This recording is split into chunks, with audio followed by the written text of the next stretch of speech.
Sino nga pala yung babae na kasama mo kanina? Katrabaho ko. Bakit?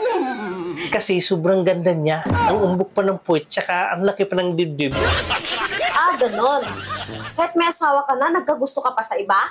Pinuri lang. Nagkagusto ka agad. Gusto mo kasi ikaw lagi yung pinupuri.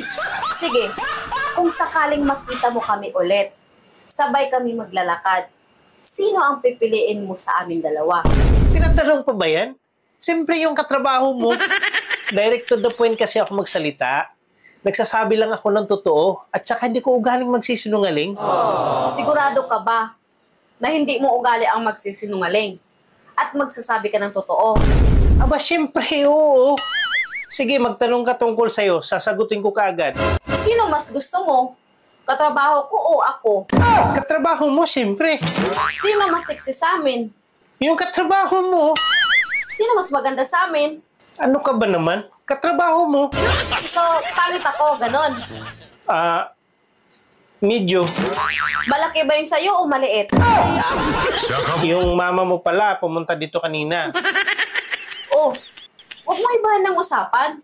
Hindi ko naman iniba. Pumunta naman talaga dito yung mama mo kanina. Akala ko ba direct to the point ka at nagsasabi ka ng totoo? Talaga naman. Sinasabi ko naman talaga ang totoo. Supot ka o hindi? Matulog na tayo, Han. Gabi na, oh. Naantok na ako.